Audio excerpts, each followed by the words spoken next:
Hi everyone. Today we are going to discuss about vocal cord paralysis part 3. So this is the third part of vocal cord paralysis. In the earlier part we talked about a little bit of anatomy, then we talked about unilateral laryngeal nerve palsy. Now in this presentation we'll be talking about bilateral recurrent laryngeal nerve palsy, then unilateral superior laryngeal nerve palsy and bilateral superior laryngeal nerve palsy. Before we start bilateral recurrent laryngeal nerve palsy, I want you to go through the stages of cough. Okay, we'll be talking about what does it mean to have a weak cough. What does it mean to have an ineffective cough? So many of you may come up with a doubt that what does it mean? We'll be using these terms. So first you know what is cough and what are the components of cough and what are the things necessary for coughing. Then you will know what does it mean to have a weak cough and ineffective cough. Okay, stages of cough. Stage 1, first you inhale. You inhale in more air than you normally inhale. Okay. Stage 2, what happens? The opening of the trachea, that is the vocal cords, the false cords and the epiglottis, all of them close. They close tightly in the sense there is no gap at all. Okay, so the vocal cords come close together. So vocal cords, suppose they are like this, they come close together. False cords also come close together, and the epiglottis, which is like this, goes back and closes the and reaches the level of the arytenoid. So that is called closing of the laryngeal inlet. Closing of the laryngeal inlet. So everything is tightly closed. Okay, you take the air in and then you close the opening of the glottis. Then what happens? Then the chest contracts. Chest contracts means the diaphragm contracts, and the accessory muscles of respiration, they all contract hard. What does this happen? The air that you have already inhaled, so you will compress the air that is already within the lungs. Okay, after this happens, then suddenly just within a fraction, the epiglottis, the true cords and the false cords, they open, letting this air which is under pressure coming out like a rapid burst of air through the mouth. So when this cough, the air that comes out, it comes out at a certain force, and whatever is there in the airways, may it be the larynx, may the main trachea or the primary bronchi or the secondary bronchi, whatever are there in the airways, whatever secretions are there, foreign bodies there, it just comes out as a with force. So this is a very important part of preventing aspiration. So as long as cough is effective, you cannot have aspiration. Okay, so but suppose the vocal cords cannot close, as we are going to see in this vocal cord paralysis, vocal cords cannot close, then closing the glottis and compressing the lungs will not take place. So this is the most important part. The glottis cannot close. If the glottis cannot close, then you cannot compress the lungs. If there has to be a closed chamber sort of a thing. Okay, there's a closed chamber sort of a thing. Superiorly, the vocal cords are totally closing the inlet of the larynx. Whatever air that is there in the lungs, okay, it is being pushed by the diaphragm upwards. So all this is going to, if suppose there is a leak in between the two vocal cords, the vocal cords cannot come together because of vocal cord paralysis. There is no chance of there being a closed chamber. Okay, you cannot produce a closed chamber because the vocal cords are going to be away from each other. So even if the lungs are compressing, the air will just go out smoothly. Okay, you want the vocal cords to close, and then you want this diaphragm and the accessory muscles of respiration to contract, and suddenly the vocal cords will move apart, causing the air to come out with a certain force, and whatever is there in this trachea or the bronchi or the other airways, whatever, it should come out. Suppose this cannot close only, then you cannot cough only. When you cannot cough only, then the secretions will stay within the airways, leading to pneumonia. So this is very important, okay, to understand. Now coming to bilateral recurrent laryngeal nerve paralysis. Bilateral recurrent laryngeal nerve paralysis. What do you mean by bilateral recurrent laryngeal nerve paralysis? Both sides, the right side which is curving around the subclavian artery and the left side which is curving around the arch of aorta, both of them are gone. Okay, most common cause is thyroid surgery, as we said. It can be also viral neuritis. It can be idiopathic.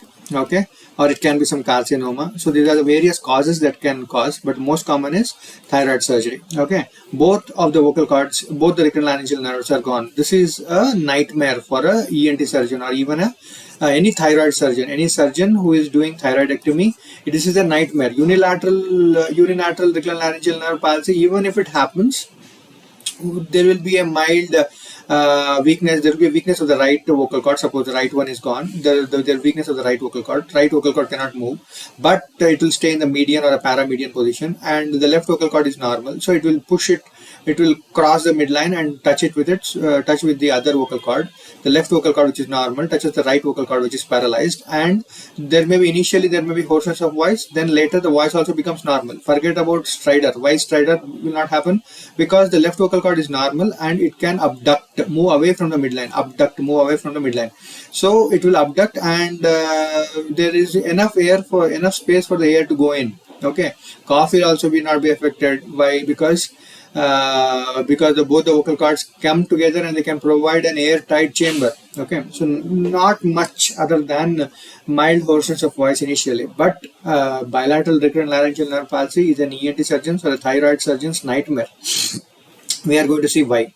It's also called bilateral incomplete palsy. Incomplete palsy. What do you mean by the word incomplete palsy? Incomplete palsy because the superior laryngeal nerve is intact. That's why it is called incomplete palsy. If that is also gone, superior laryngeal nerve, you call it complete palsy. Okay.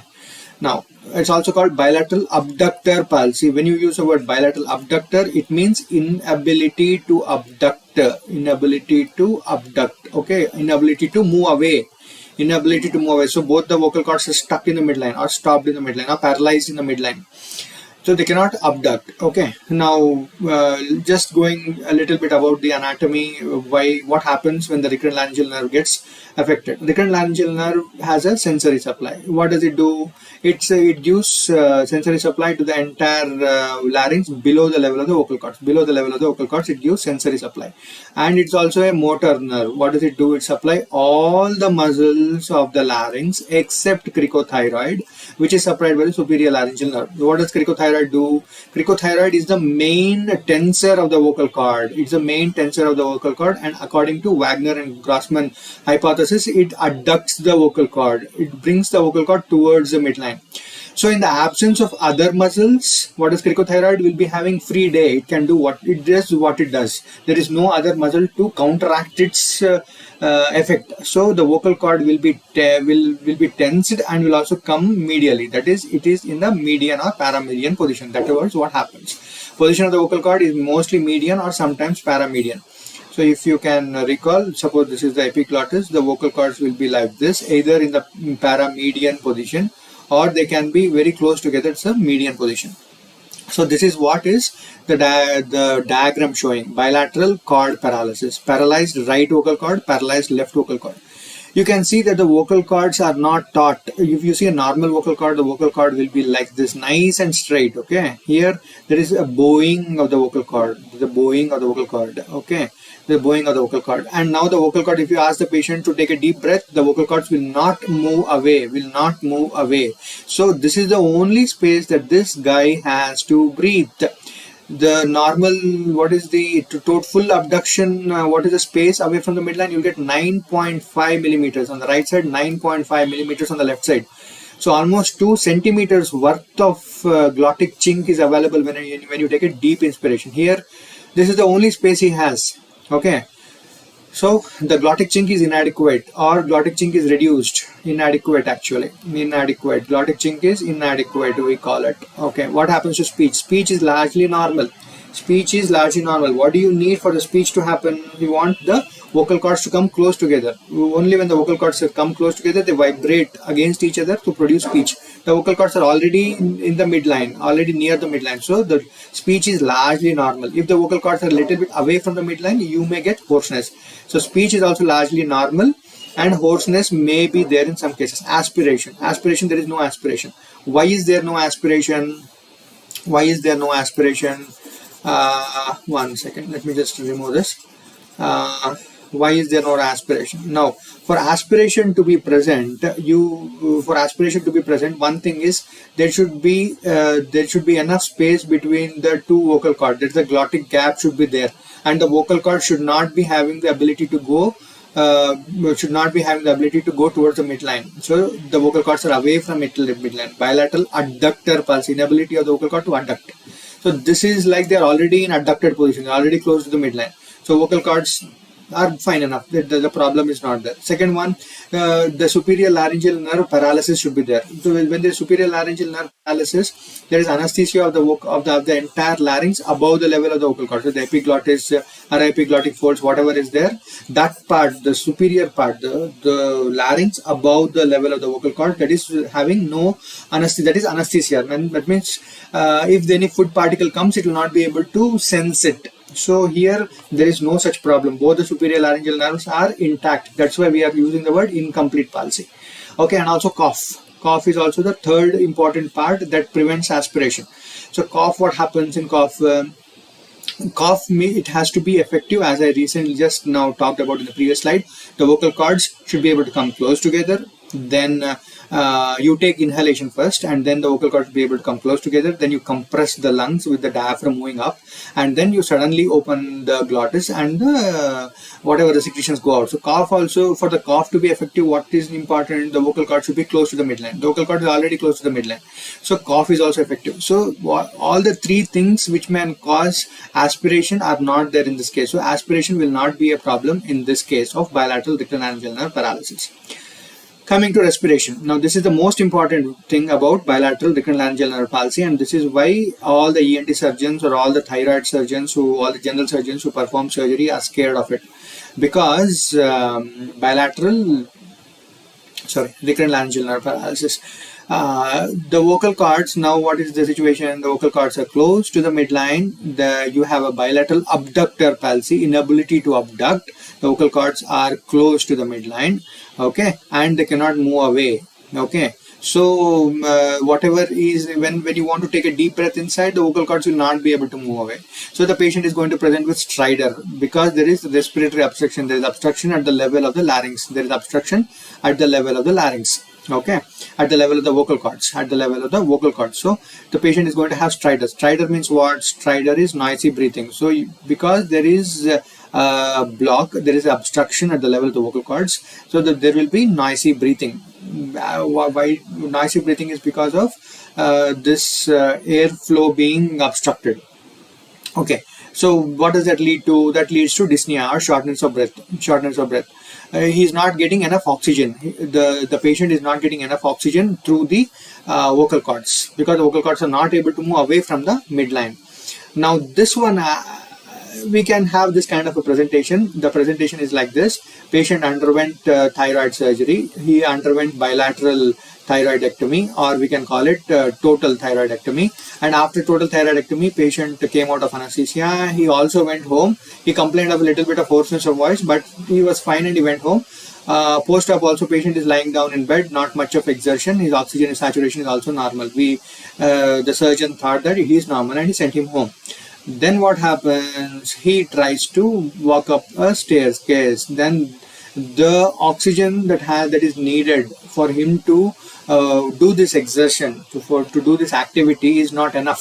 So then this problem will come up. Then this stridor will increase. Then his shortness of breath will increase.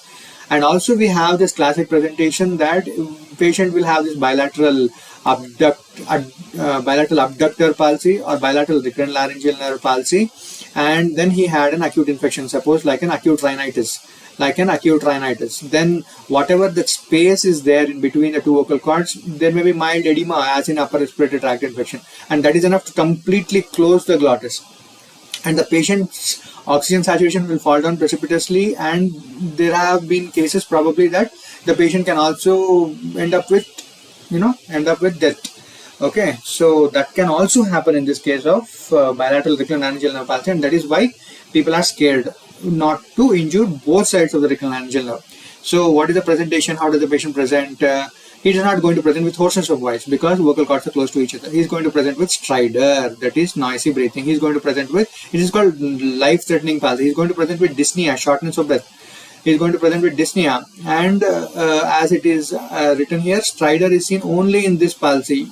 What are the various types of palsy you will have? You will have unilateral recurrent laryngeal nerve palsy, you will have bilateral recurrent laryngeal nerve palsy, you have unilateral superior laryngeal nerve palsy, bilateral superior laryngeal nerve palsy. Okay, you can have unilateral complete palsy, that is superior laryngeal nerve and recurrent laryngeal nerve palsies, and bilateral complete palsy, that is bilateral superior laryngeal nerve and bilateral recurrent laryngeal nerve palsies.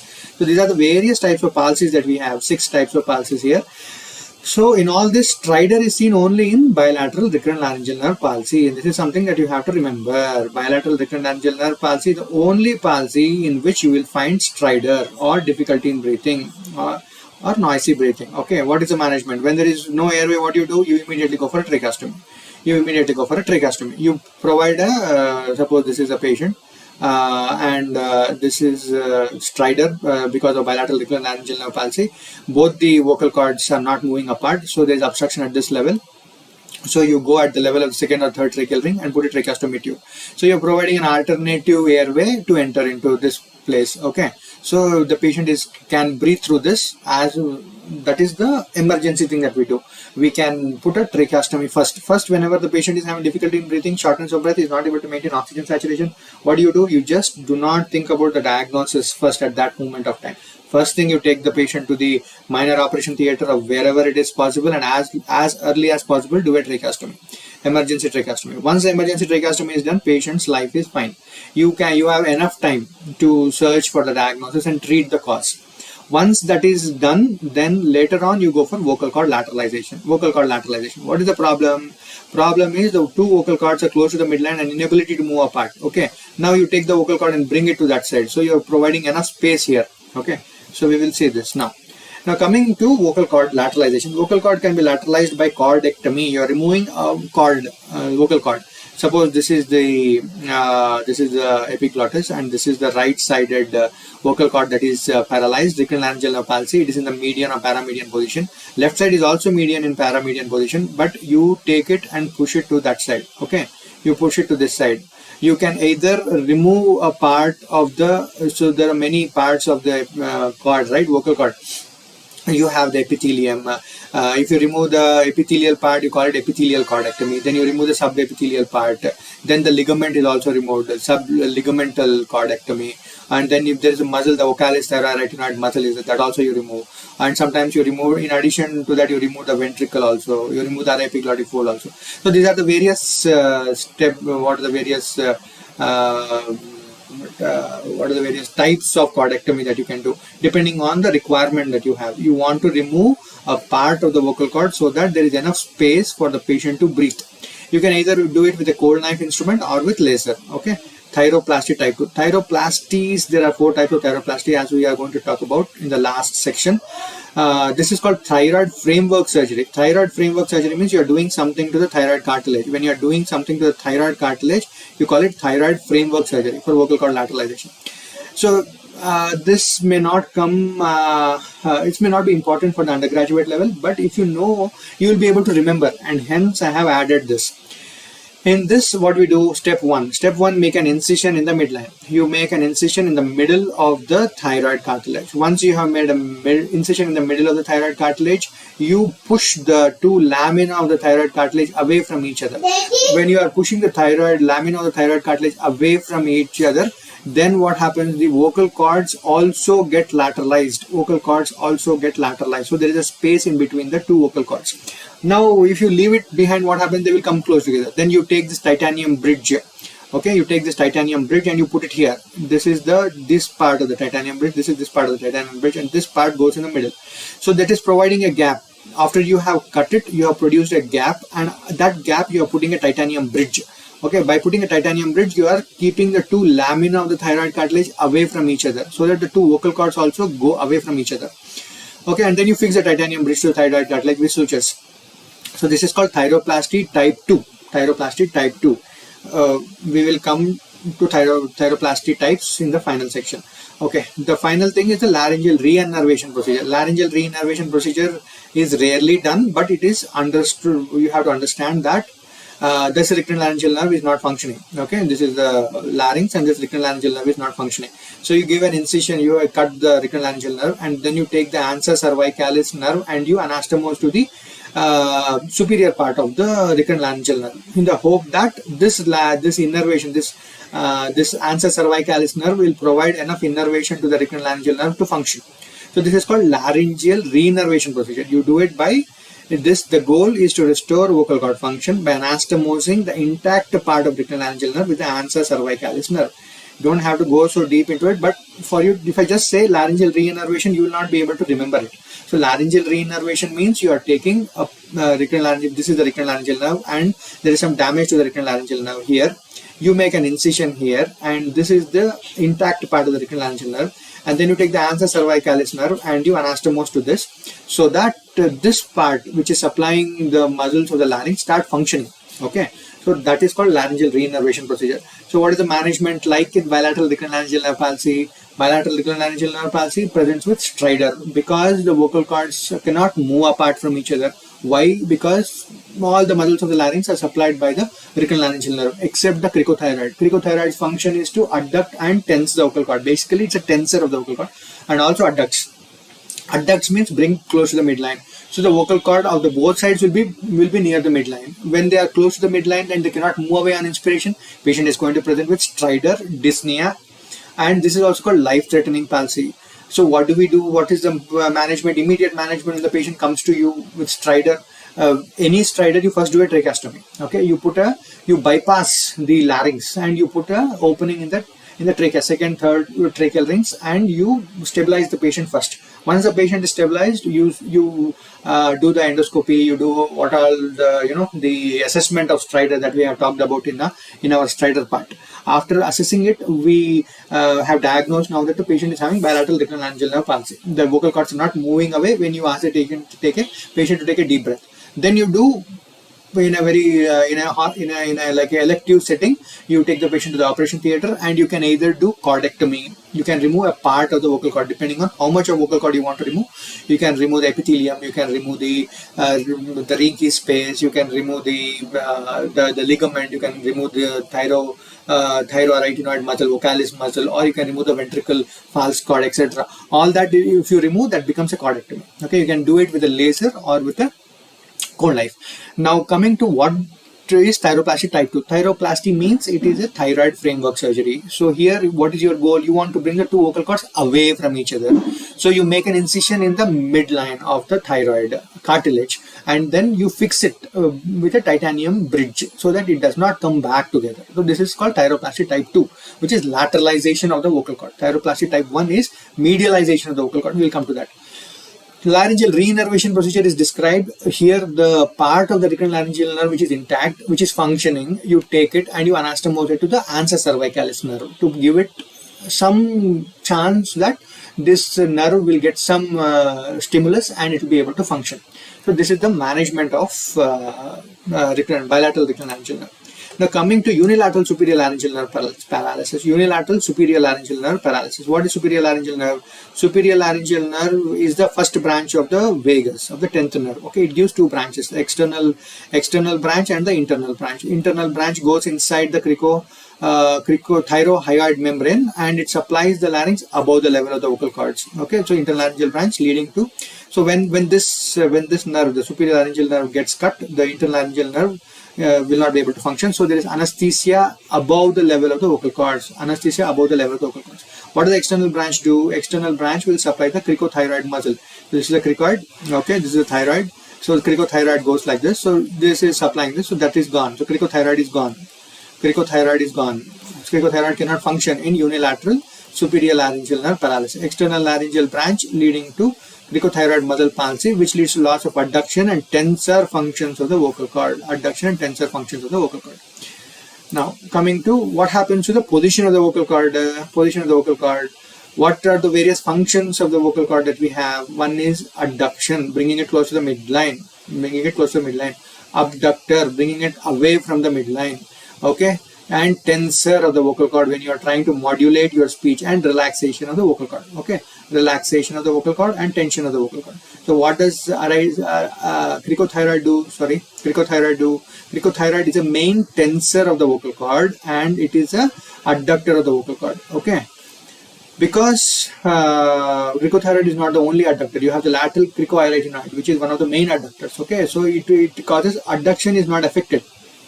Rest of adductors are normal, so adduction will not be affected. Who does the abduction job? The abduction job is done by the posterior cricoarytenoid. Posterior cricoarytenoid is supplied by the recurrent laryngeal nerve. So posterior cricoarytenoid also is functioning normally. So abduction also will not be affected. So adduction is not affected, abduction is not affected. So movement of vocal cord is normal. But cricothyroid is the main tensor of the vocal cord. How does it do that? If you can remember, this cricothyroid, this is the cricoid, this is the thyroid, okay, thyroid upper lamina, and this is one. It pulls the thyroid cartilage anteriorly and inferiorly, thereby increasing the length of the vocal cord in between the two arytenoids, between the arytenoid and thyroid cartilage, thereby causing tensing of the vocal cord. So this tensing function is gone. It is a main tensor, as we said. It is a main tensor of the vocal that is gone. So the vocal cord will be curved or bowed, bowing or curving of the vocal cord. And this produces a gap between the vocal cords during phonation. So this is clearly seen here. Yeah. So this is the paralyzed vocal cord, right? This is the paralyzed vocal cord. As you can see the beauty. This is the straight vocal cord, perfectly straight. What is happening to this vocal cord? The vocal cord is curved or bowed. This is what is happening in cricothyroid palsy. On the right side, cricothyroid is gone. So the vocal cord is curved or bowed. Okay, this produces a gap in between the two vocal cords. When it produces gap between the vocal cord, what you're going to have? Hoarseness of voice. Okay. Okay. So then, what else? Now here we have one thing that we have to describe here. Askew position of the glottis. It is called askew position of the glottis. Why it happens? This happens only in unilateral superior laryngeal nerve palsy. Askew position of the glottis happens only in unilateral superior laryngeal nerve palsy. So remember, so see this is the right vocal cord, this is normal, it is straight and fine. The left vocal cord is paralyzed and it is bowed. Okay, now the left vocal cord has adduction function and has abduction function. So this left vocal cord, because it is having adduction function, it causes forceful adduction. It tries to come close to the midline. In the process, the entire anterior commissure will shift to the left of the midline. The anterior commissure is shifted. That is what is called pushed to the healthy side. And because this is pushing it, this left vocal cord, which is paralyzed, causes forceful adduction, causing the anterior commissure, which should be in the center, to come a little bit close to the right side. It moves a little bit to the right side. And when this moves to the right side, suppose this is the what is it called, the line which describes the center of the vocal cord. The entire larynx gets a little bit askew. It gets a bit skewed to the normal side. If suppose the left vocal cord is gone, left superior laryngeal nerve palsy, it is skewed to the right side. So then you call it askew position of the glottis. When this anterior commissure goes this side, what happens? The posterior commissure goes to the paralyzed side. Posterior commissure goes to the paralyzed side. All this is why it is happening, because the left vocal cord, which is paralyzed, is forcefully adducting it to the normal side, adducting it to the right side in this case. Okay, so this is called the askew position of the glottis. So just to remind you, just to revise, recap. So there is this right vocal cord which is normal, left vocal cord, only the superior laryngeal nerve is palsied, left superior laryngeal nerve paralysis. We see this is unilateral superior laryngeal nerve paralysis. Vocal cord, because it is having adduction functions by the other adductors and it's having the abduction function, the vocal cord is moving normally, but you have this bowing of the vocal cord which produces a phonatory gap, and then this vocal cord which is paralyzed tries to come close to the midline. In the process, it is actually pushing the anterior commissure towards the healthy side, and the entire glottis is skewed to the left position, to the right position. So it is like the entire, suppose it has to be like this, it is moving like this. So that is what is called askew position of the glottis. The entire glottis moves. So anterior commissure moves to the healthy side. Posterior commissure moves to the paralyzed side, in left vocal cord, left superior laryngeal nerve palsy. Okay. Now coming to speech. Speech, what happens? As we said, adduction is good, abduction is good, but there is loss of tension of the vocal cord. So when you want to speak, you have to modulate the tension because of this cricothyroid and also thyroarytenoid and vocalis. They modulate the tension of the vocal cord. This is what is needed for singing, for changing the voice. So you will have weakness of voice, voice fatigue. Weakness of voice means you cannot use the voice for a long time, and the pitch cannot be raised. Okay, this is because the tensor capacity of the vocal cord is affected.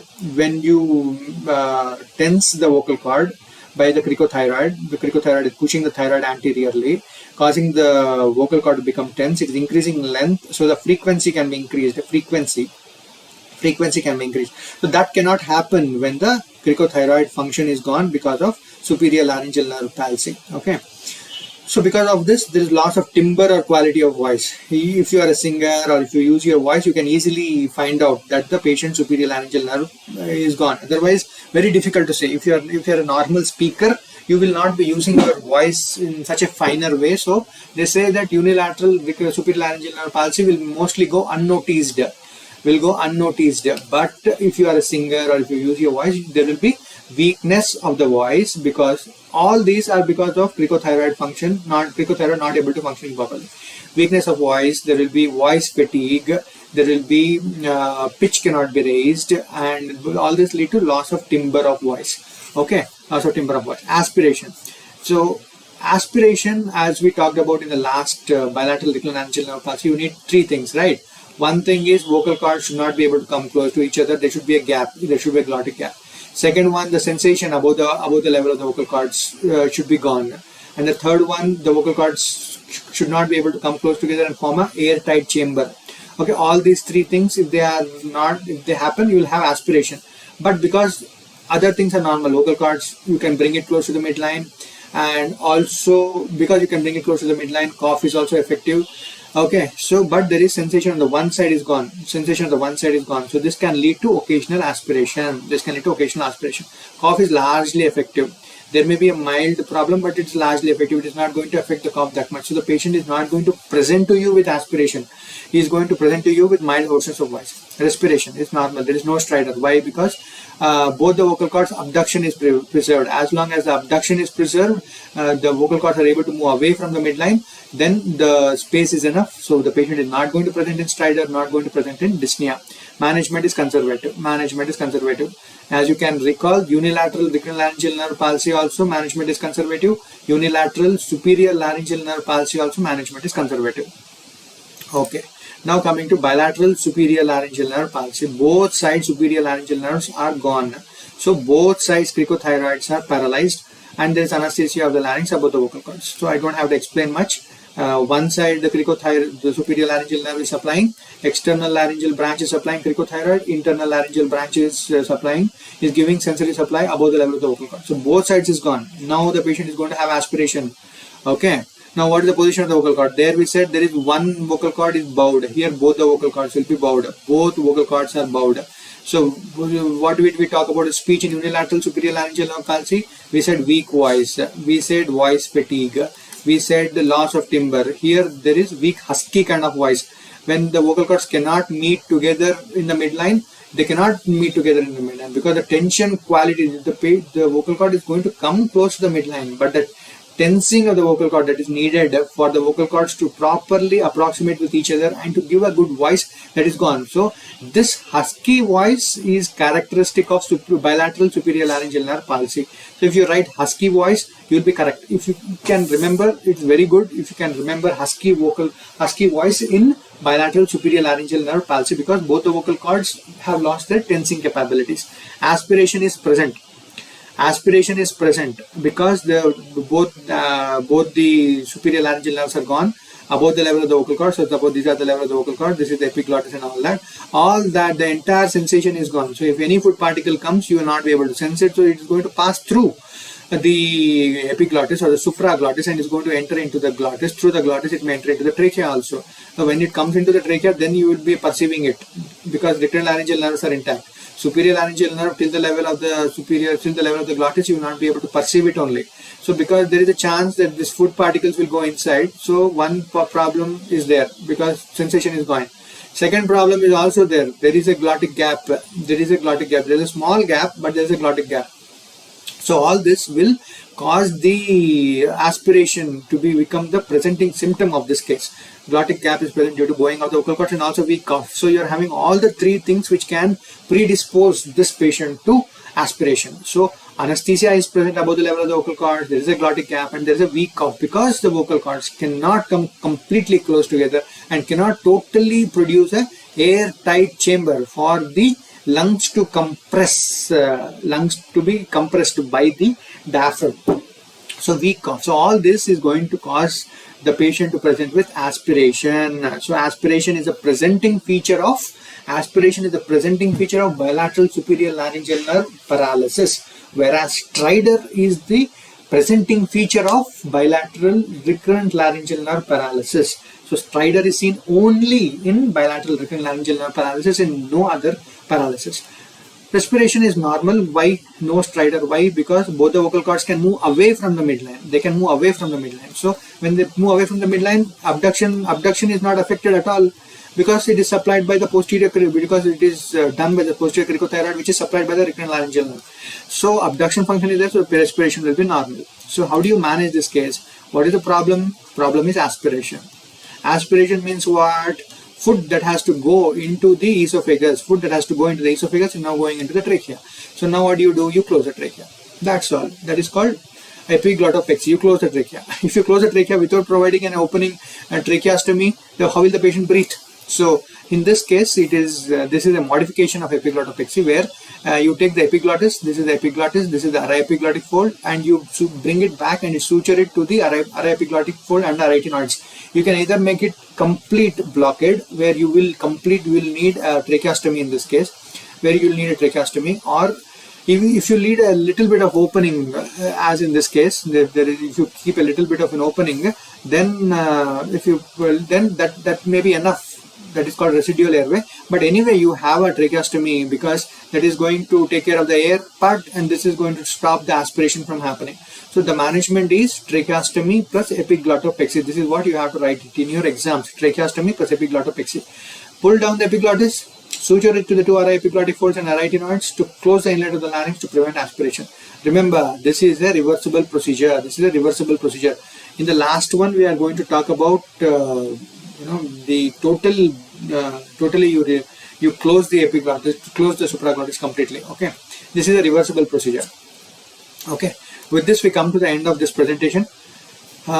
So we talked about bilateral recurrent laryngeal nerve palsy, we talked about unilateral superior laryngeal nerve palsy, and we talked about bilateral superior laryngeal nerve palsy. And with this, major part of the vocal cord palsy is finished. In the last presentation, we are going to talk about the remaining palsies, complete and incomplete palsies, and a little bit of thyroplasty, and then we are going to close this topic. Thank you so much for the patient listening.